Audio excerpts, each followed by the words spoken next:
Hello and welcome to FinTech Talk. I'm your host, Charles Orton-Jones. Today we're looking at the hottest subject in banking, the impact of Gen AI. We had a huge amount of interest in this subject, I think because it falls into two camps. Opinions fall into two camps. We have the pessimists who say Gen AI has no impact on banking. You are wasting your time talking about it. We have the techno-optimists who say Gen AI changes everything. Who's right? Well, our approach at FinTech Talk is always to recruit the world's leading expert on any subject and pepper them with questions. That's what we've done today. We've managed to get hold of Christian Hull, who until recently was head of innovation EMEA at BNY Mellon. Christian helped BNY Mellon adopt AI. No one knows more about this subject than him. So, Christian, if you turn your mic and camera on, it is great to have you with us. Thank you. It's great to be here. I'm not sure that no one knows more about this than me, but we'll see. Well, that's correct, though. You helped BNY Mellon adopt AI.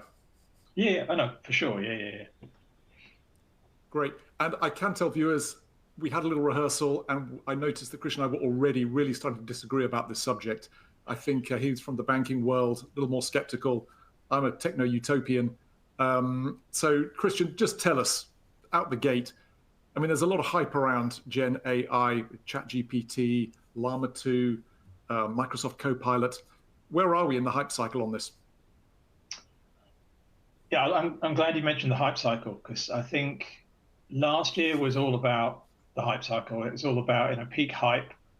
If you listen to the researchers, at the beginning of the year they were confused. At the end of the year they were kind of annoyed because they know what the technology is genuinely capable of, and the hype cycle had gone beyond that into some strange and naive, concepts of what we could do with it. I'm very certain we are tipping over the edge of that, barreling down into the kind of the trough of disillusionment, to use Gartner's model, which is good. I mean, we need the correction. My fear is that the pendulum will swing as far, into the pessimist camp as it had swung into the optimist camp. Whereas really, if it would stick somewhere in the middle, we'd be a lot better off. So yeah, it's an interesting time. But there's definitely an adjustment as the realities and risk concepts are coming in now.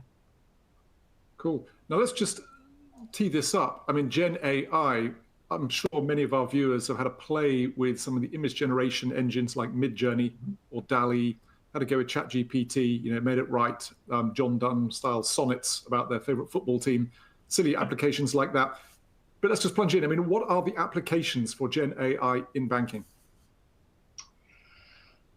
It's hard to say at this stage. I mean, there's the applications now and the applications in the future, and this is a technology which is very young. I mean, the underlying transformer technology was, came out of a white paper in 2017, which, considering that machine learning goes back all the way to 1956, it's quite a different timeline. A lot, it's a lot of maturity in kind of the more traditional machine learning and AI techniques, compared to generative AI. So, it's well worth saying it's very young. And therefore, we're all learning what we can do with it.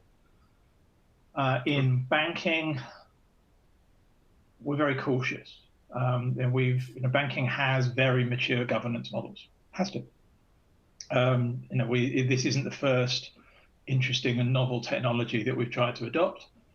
And we've learned how to do that. So and we're not the only industry that does that. If you look at healthcare, pharma, something like that, for very good reasons. I'm sure the nuclear industry, same kind of thing, very, very good at risk. But I've been in panels where I've, had cross-industry, and you talk to people from something like the marketing industry. Bless them, they're completely naive to how to do this. And they're like, yeah, let's just turn it on. And you're like, really? Okay, have fun in court. So yeah, that side, we'll come back to that. Use cases.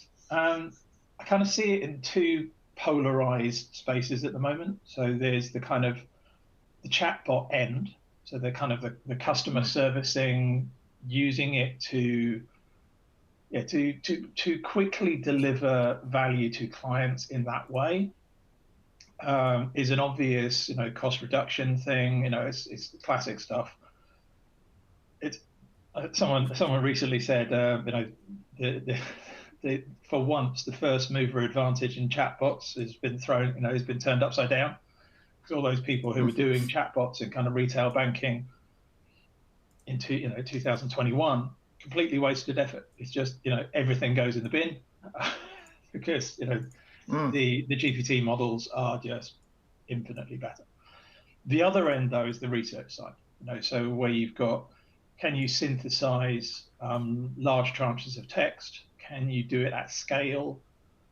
And that's the thing. It's the classic thing how computers work. If you could do something that's repeatable at scale, and you can find a use case which needs to be done at scale, then that's great. But they're still kind of niche.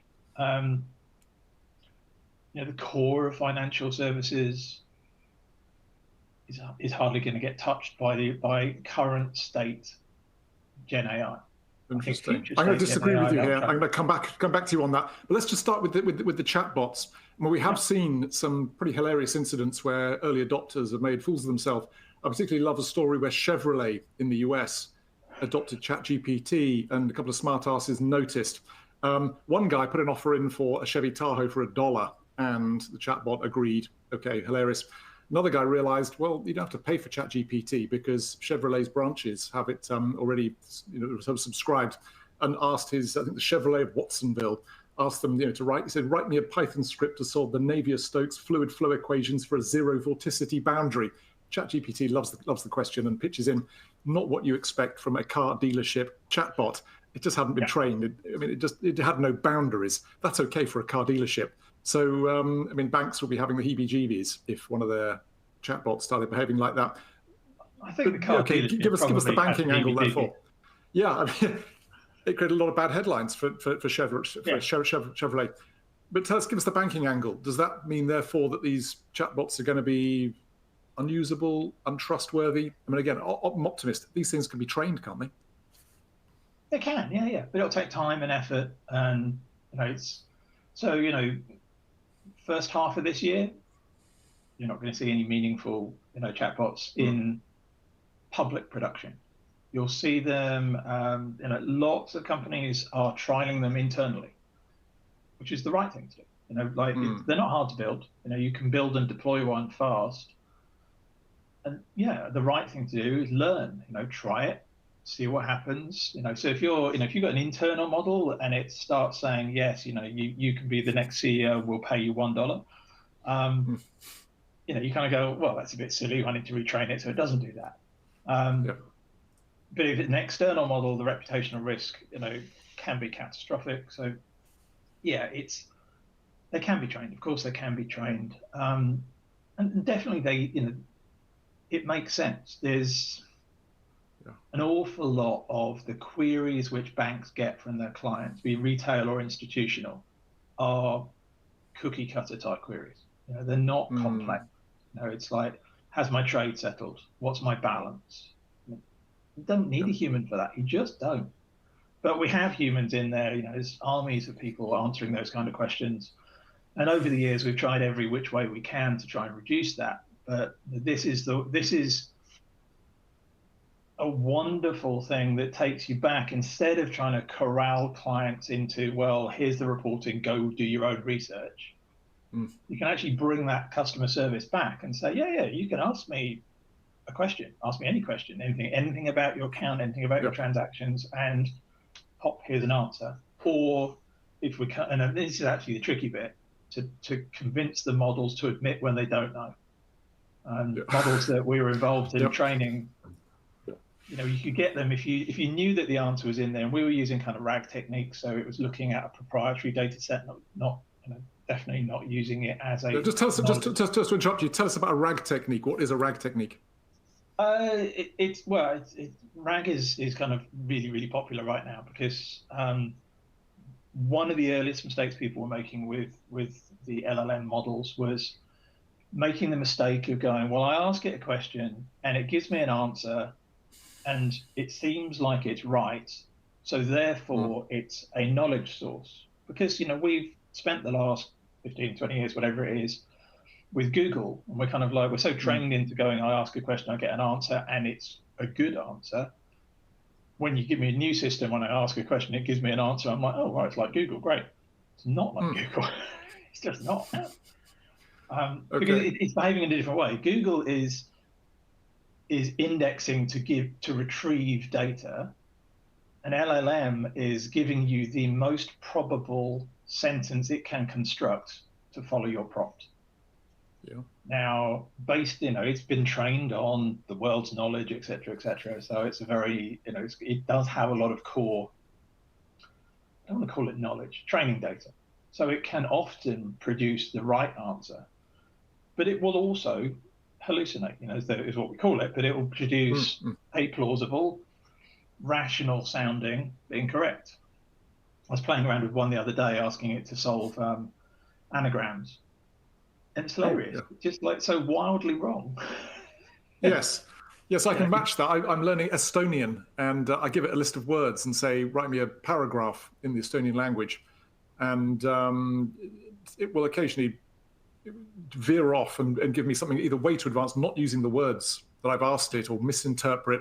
Yeah. It is unreliable. And Estonian is a fringe case, maybe, but it will. I think it sometimes get lazy as well. ChatGPT, refusing to follow orders. Yeah, it's the perfect word, and that's where we're, the industry, not any one bank. Everyone is really working out the limits. What you can get it to do reliably. What use cases you don't care if it's reliable in there's levels where you need accuracy to be very, very high.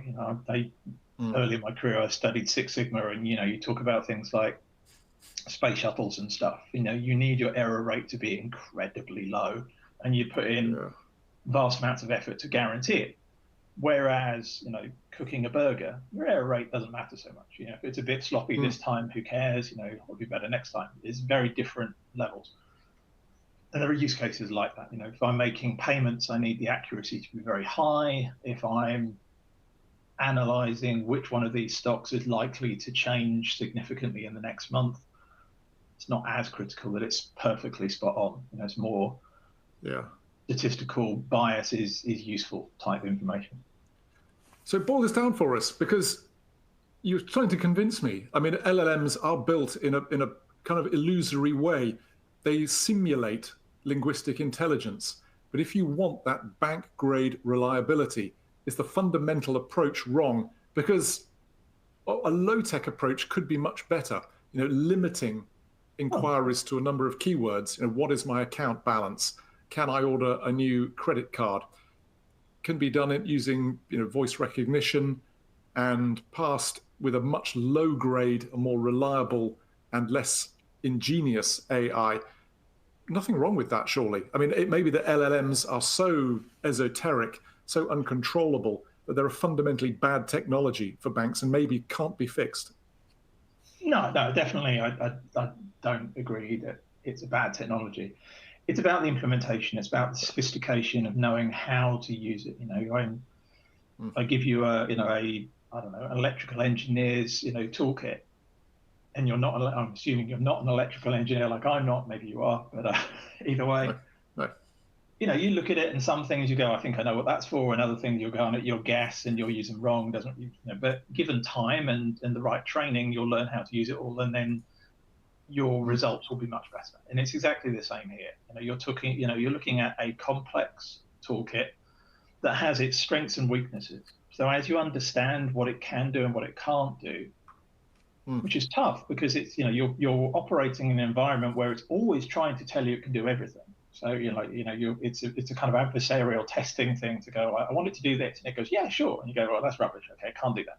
I want it to do this, and you go, oh, it does do that. So it's not. I said earlier, it's not a knowledge source, but it is a language model. It's right in the name, but it's a large language model.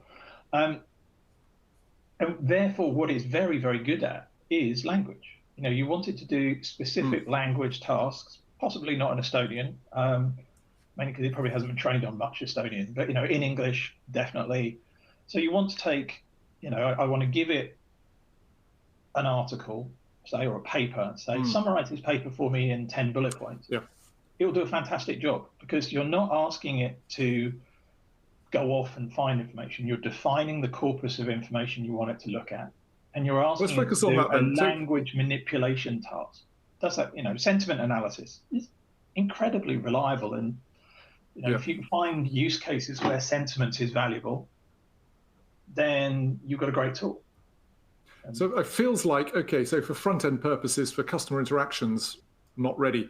But internally, in the way that bankers operate, there could be some potentially brilliant uses right now. I mean, looking at one particular AI called Chat PDF, nicknamed, well, it describes itself like ChatGPT, but for research papers. You can upload a PDF and just ask it questions. There's another one called Consensus for academic research. It will ingest academic papers and then answer questions. That's a potential use case. I'd also just like to later explore just some really basic stuff like doing presentations. I mean, junior bankers cut their teeth doing horrible PowerPoint presentations. God knows why. I think Amazon's banned them.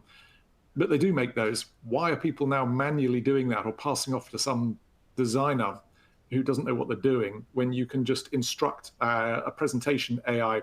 I think, there's one, well, you can use Scribe, Jasper for content creation. There are a number of ones for producing what called Plus AI for presentation, Slides AI.io. Yeah, others. Yeah, I agree. Yeah. I find that's an interesting one. I think a lot of these use cases, Microsoft have taken the Copilot, word and turned it into a massive brand, and well done them. But it's the perfect word. It is AI as an assistant, I think, is where we're at the moment. So if I want to write a presentation, I don't want to go to an AI and say, here's my title, write me a presentation, because it's going to be guff. And if you've tried it, it's just it won't be any good. It won't. Or if you're doing anything interesting or challenging, it's not going to be good enough. And it's the same if you're writing an article or a blog post or something like that. If you just go in with a very minimal kind of prompt and ask, say, hey, I need to write a 500-word blog post on this one sentence, you're going to get some very anodyne response, because it'd be the same if you went to an editor and say, hey, write me 500 words on this one sentence. It's a stretch. You need more. You need more coal in the engine to get a good result. And I think that's key. Now I've completely lost my train of thought. Yeah, just using it as a co-pilot, just that the human acts. Yeah. And I confess, I'm a journalist. Once or twice, I've thought, well, how do I phrase something? How do I? And it's given me some alternatives. I've had articles in and said, can you improve it? It's actually not great at that. But it's something that can be used as a search engine. I mean, some people are now switching entirely over to ChatGPT for some types of search. You don't get the ads you get with Google. You get certain insights, assuming you know how to prompt correctly. Yeah. I think that assistant thing, when you're kicking around an idea, it's like, if you have a partner in crime and there's someone that you're a co-author, and you're bouncing the idea backwards and forwards, you can get to wonderful places. It's one of those, I've done this a lot, and I find that it's the 1 + 1 = greater than 2. It's just, you can do better when you've got 2 people. I know. Who is it? One of the guys at A16Z, I forget which one it was now, I was listening to, he's talking about, he uses GPT-4, and I love this. Because as I was listening to the podcast, he was talking about, the famous lawyer who got themselves in trouble for using GPT early on. And he's going, that's dumb. But he's saying, when they present to law firms, they go in, they used to go in expecting the law firms to be like, oh, no, I can't use this, it's terrible. And the law firms are actually going, no, we use it all the time. It's like, really? And, well, we don't get it to write our content because it's no good at that. But they use it, and he's adopted this as well. And this is the use case I absolutely love. So what he does is he's written, it's difficult to get it to behave this way, but he gets it to argue with itself, to adopt 2 personas, one pro, one con. Yeah. So he takes an idea he wants to explore. So, should we use Gen AI in banking, for example? And then he'll have, create a persona which is against it, and create one that's pro it, and get the model to argue with itself. Now, the trouble is the models have been, had so much training to make them safe that they tend to be really, really happy, and they will try to agree that, you both should and shouldn't at the same time, do anything. So, the prompts he's had to write are quite long and deep to really force the separation. Yep. That's just the nature of the model. But it's that use case I love. You're getting something out of it that genuinely helps him frame the idea, and that's in a creative space, be it writing an article, doing a presentation, etc. You need to do the work. You need to get through the mental stuff to kind of go, okay, here's my thoughts laid out and analyzed. It can help. I think it definitely can help. And once you've done it, there are models which are, I don't even know if they're generative now, but there's lots of, even PowerPoint now, it's got this little suggestion thing down the side and kind of go, here's some options of ways you could make it look nicer.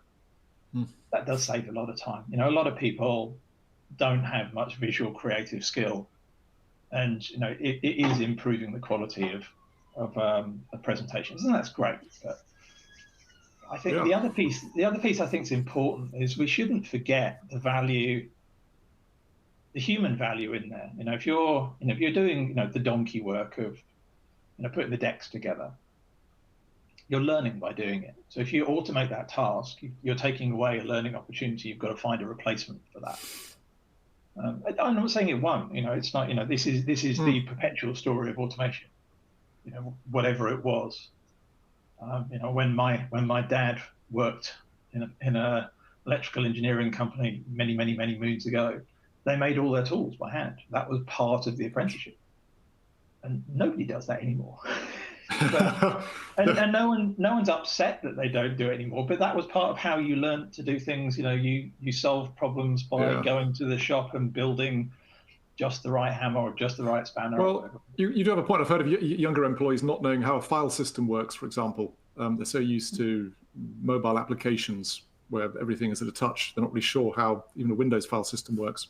Something as basic as that, we all assume that's a slightly older generation. But I'd like to just ask you about how you've improved your skills with Gen AI, practical things. By the way, if anyone watching has a question or a point to make, please just type it into the box and hit enter, and we'll have a look at it. I personally love Twitter. It's possible to follow some of the engineers who work on these generative AI engines, and they will discuss what they've been working on behind the scenes, some of the failings they've had. I'll point you in towards some of the blogs they've written. So, Twitter has its detractors. Personally, I think it's a fabulous way of making direct communication with the engineers at work on these projects. Christian, how do you stay up to date with this sort of subject, which frankly changes week by week? Yeah, I'm on many of the socials. So I totally agree with you. Twitter is where, you can get closest to the engineer chat, if you like. And there are other places, but, there's all the latest papers, are published and shared there. There are some great aggregators. My favorite one at the moment is a guy who calls himself Elvis. Okay. I can't remember what his @ handle is, but he's fantastic. He shares an enormous amount of stuff, does it in a really, really helpful way. And he's one of the ones I'd recommend following. But it doesn't take too long to kind of curate a good list. There's a lot of and me type content on Twitter, so you kind of filter that out. Second one, podcasts.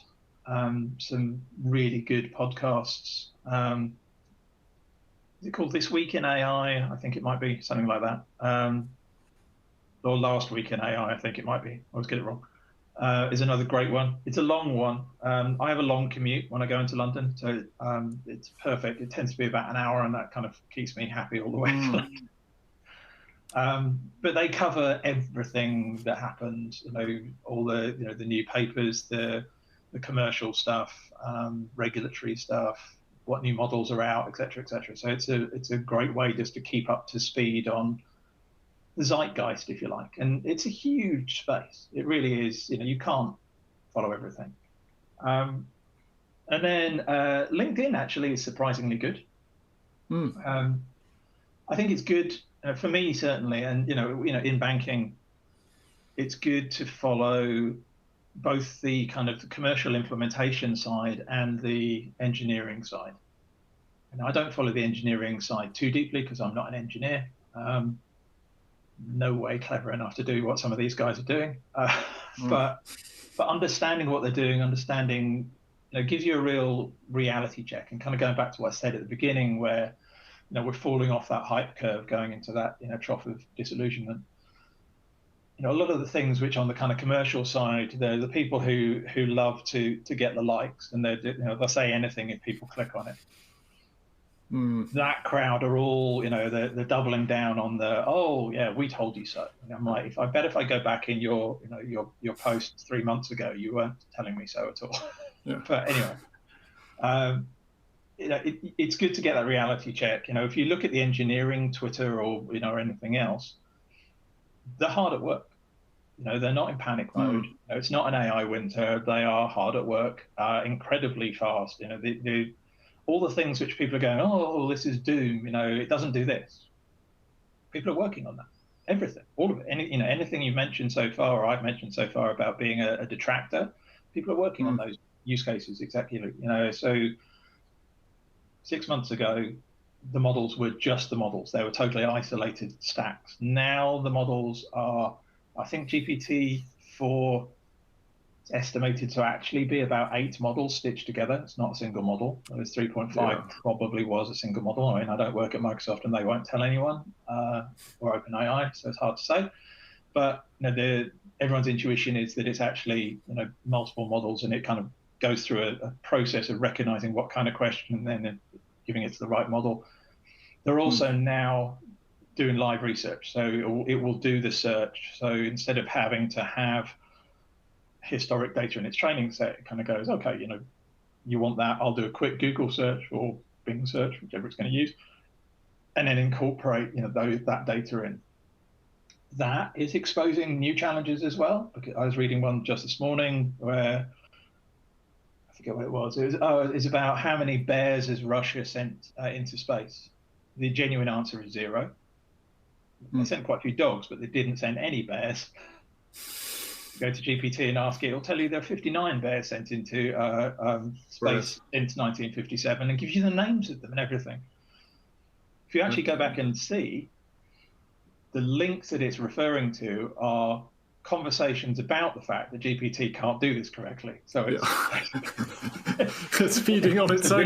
Well, this is another problem about AI pollution. That it's going to, AI will generate content, which then feed on the content. We have a couple of questions actually, and we have 2 questions I think, which actually kind of hark on the same theme, which is great because it's really what we're here to discuss. Which is Sarah Norwood asks, what challenges do banks and financial institutions face with adopting Gen AI? How can these be mitigated? We actually have another question. Vilas Prabhu asks, are the banks seriously considering open source LLMs for usage in production? And again, what challenges they face in adopting the open source LLMs. Let's just talk about how banks vet and incorporate stuff like LLMs, because it's not just a case, if you're a marketing company, you play, you adopt. Banks cannot just do that. There are regulatory issues. There are multiple committees to please. How does it actually work?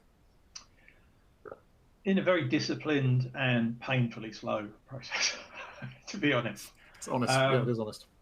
But so let's address open source first. Yes, there's no problem with open source. Banks use tons of open source now. That didn't used to be the case, but it's absolutely the case now. That said, the rigor that they will check the open source with is a lot higher than you might expect if you don't work in a highly regulated industry. And a lot of it is legal risk. So I remember it wasn't an LLM, but there was a piece of open source software I wanted to use for video editing or something. I forget what it was. And I remember taking it to our open source committee at BNY Mellon and going through, and they're like, yeah, okay, we see what you're using it for. They kind of did a sandbox test on it. They're like, yeah, it's good technology, fine.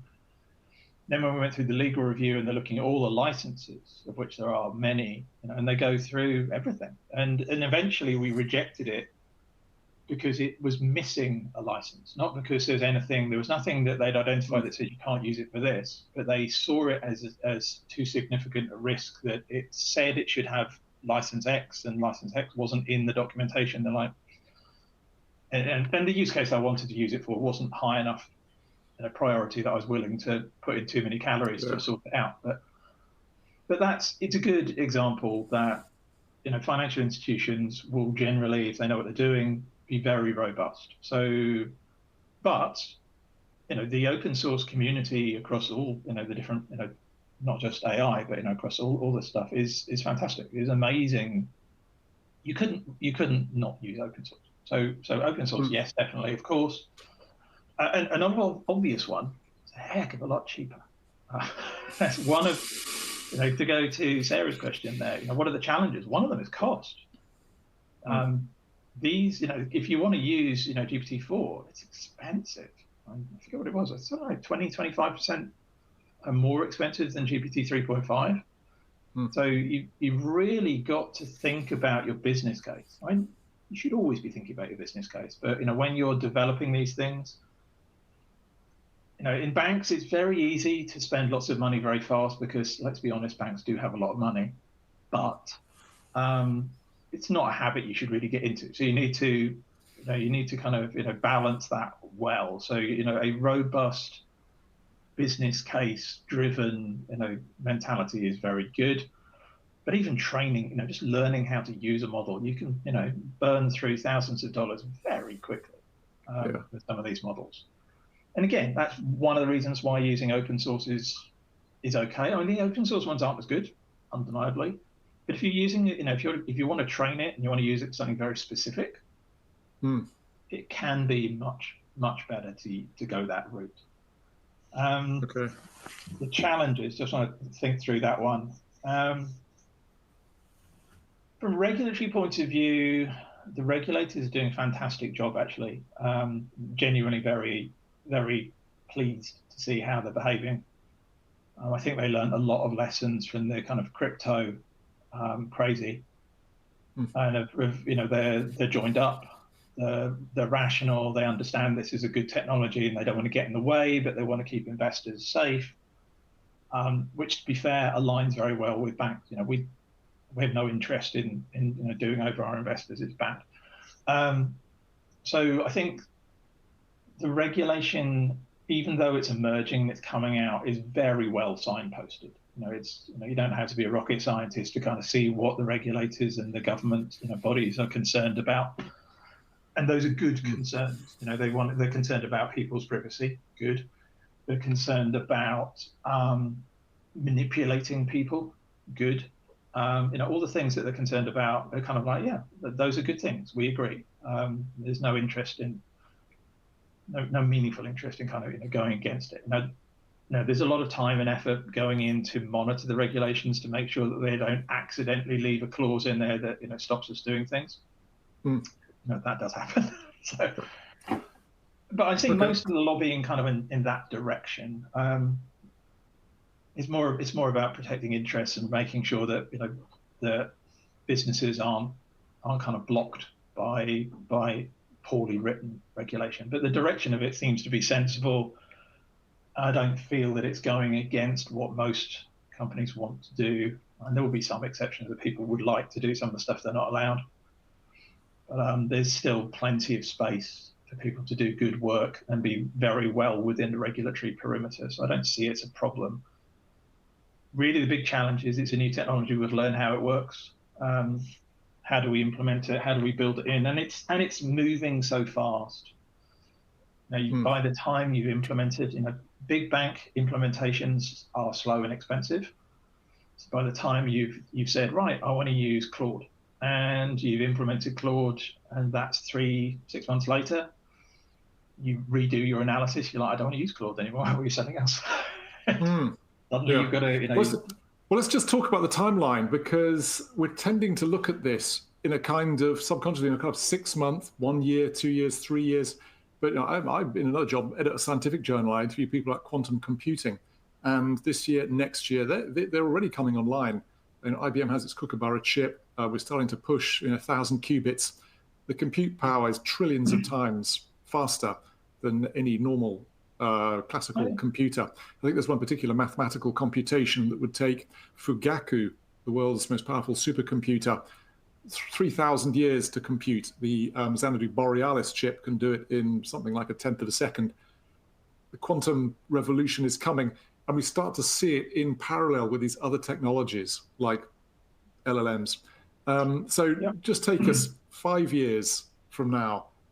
I mean, what are we going to be talking about in 5 years? I mean, generative AI is going to be everywhere, is it not? It's going to be a co-pilot. It's going to be writing websites. It's going to be writing code for websites. It's going to be interacting with consumers. It's going to be ubiquitous. I also think it's going to move beyond language. We're the Gen AI kind of public excitement started in image stuff first, with your DALL-Es and Mid-Journeys and things like that. That was where the public excitement really started to raise, where people realized that these AI models were doing things which felt human. They felt of the complexity and kind of creativity that you would only expect from a human. Now, it's still mathematical. It's not that it's, I'm not saying that they have true cognition or anything. They don't. But that's where it kind of began. And then language models came out, 3.5, the ChatGPT thing came on the market, and then suddenly everyone's like, wow, this is the same thing, but just in a language domain. I think as that generative thinking is applied to different data domains, we're going to see some very meaningful, when I think of banking, and I think financial services or markets, whatever you want, I think, what is that data? It's numerical data. Of course it is. It's, banking is about, credits and debits ultimately. And those aren't, it's not the word plus and the word minus. It's literally just pure maths, add, subtract, account structure type stuff. So if you can build some kind of, more numerical based generative models that recognize the patterns and understand, and you probably combine languages as well, but the whole thing, when it moves into those other domains, I can see some truly spectacular things. And I think, in that 5 years window, we're going to start seeing, well, I think we in less than 2 years, I think we'll start seeing it. In 5 years, we'll probably seeing some of those other domains seriously enacted. I think that's going to make the bigger difference. When I think of LLMs in banking, it's polarized. I said at the beginning, in the kind of client service stuff and in the research stuff, and then there's a whole bunch of small but not significant use cases. Things like was another good use case, writing fund summaries. So if you're if you're a fund manager and you've got 200 funds, you need to write a fund summary every day. It's a tedious job. You'll delegate it down to the most junior person you can find, and they have to try and take some boring technical data and turn it into prose 200 times. Horrible. But you give that to an LLM, bang, every morning, bang, bang, bang, and you say, I want this to be in a positive mid-American style, or I want it to be in the voice of Charlie Chaplin, or whatever you want. It's like, it'll do it. It won't care. But it'll do it consistently and it'll do it well. That's a great use case. But what am I saving? I've reduced one junior level, staff member. My shareholders aren't, they're not clapping. Nobody opened the champagne here, apart from the junior guy who's left, who's now disappointed. It's they're not going to change banking. We're going to see it's going to start appearing in lots of little places, but it's more of a light rain than a flood. I think is what we're going to see. Light rain and a flood. Okay. Well, I wonder whether the fraud people are going to see this as a light rain or a flood, because the ability for fraudsters to create artificial identities, beating on Fido's video recognition system using Gen AI is potentially upon us. It's a big nightmare, isn't it? My voice is my password. It's a classic. That'll stop working. Yeah, I just think how easy it is to create, say, a fake identity on Facebook. You make yourself as a good-looking girl, make 1,000 friends, so you've got a plausible social media presence to beat some of the way the credit ratings agencies analyze people today. they're trying to take into account as many different sources as possible. The ability to create fake identities and then just spam applications to see what you can get through, automating fraud. It's a complete nightmare, isn't it? Yes and no. I mean, no one does their KYC purely on social. Like zero people do that. Do they use social to augment the credit ratings? Yes, maybe. But KYC in terms of can I accept this person as a client? Where everyone's asking for more robust ID than that. Well, me too. Yeah. So yeah, it's in there. I see it more on the kind of the cyber risk side. There's a lot of very aggressive. Phishing has been going on for a long time, but phishing used to be hilarious. You get some terribly written thing from a Nigerian prince. You're like, yeah, okay, that's rubbish. But they're getting really good now, and prior to this, they'd write, the better ones would write something good, but it would be just kind of insert name, so it's still a bit clunky. Now they can have a script that that goes to Charles Alton's LinkedIn page and then clicks on a few links and goes, okay, I know some personal things about him. I know, and they can incorporate that in there. So you get something and you read it, and it's like, that is credible. It's never going to stop getting better as well. By the way, Chris, before I think we're starting to run out of time, but we do have an interesting question from Andrew Merrill, who says, do you see banks building out a central COE with tool standards and capabilities for AI? Is Gen AI part of that, or is it too early for that? There's the operating model question. I love, one of my favorites. It evolves in my experience. So day one, if you don't have one, a centralized center of excellence is the right place to go. You need to learn how it works, and you do that better as a team. So put all your bright people in one team and say, okay, you are the AI team. I certainly wouldn't restrict yourself to Gen AI. Is Gen AI part of it? Yes, but the whole of machine learning. My experience is that the money is not in Gen AI. The machine learning models, predictive analytics, anomaly detection is where you'll actually get bang for your buck. Good hard cash type results. The Gen AI is kind of more on the research side with some use cases, depending on your business. If you're in a pure research business, then Gen AI is where you should be looking. If you're in a more operational side, then machine learning is probably where you'd want to put 80% of your effort. But yeah, I definitely think that centralized model, as you learn how to do it and you build your governance around it, and you kind of mature, you'll want to move to a hub and spoke model where you've got your central kind of practices team that define the rules, and then different lines of business start doing it themselves, and eventually it'll be fully distributed and everyone will just do their own stuff because everyone knows what they're doing. But it's a journey. But certainly day one, and I've seen this in nearly all of the banks I've talked to, a central team is the way to go. Okay, and just finally, Christian, what Gen AI stuff do you personally enjoy playing with? I mean, are you using Copilot? Are you actually using ChatGPT? Because I have noticed people have been playing with it, enjoying it, and then kind of neglecting it. I'm thinking it's a toy for most people. What do you actually personally use Gen AI for?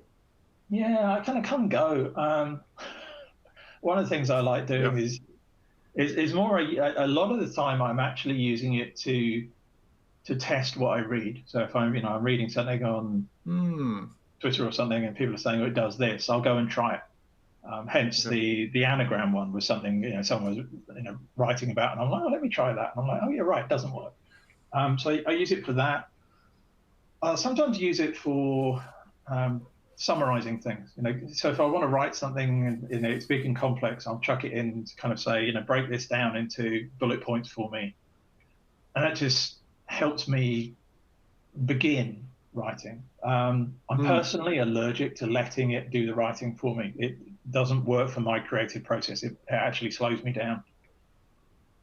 There's a paper I wrote recently, and somebody took my kind of my summary of what I was going to do and chucked it into a model and said, and produce something. And I looked at it and I was like, oh, I can't look at it. And A, it's not very good, and B, it was just kind of jangling with my brain, and it wasn't helpful. So I don't do that. But yeah, I use it for a lot of things where I'm just kind of kicking ideas around. So like, startup ideas and stuff like that, I'll kind of chuck it through there and kind of, it's like having a new grad I can have a conversation with. And it's a good way of putting it. Love that analogy. Okay. And I can do it on the train, in bed at 11 at night or something.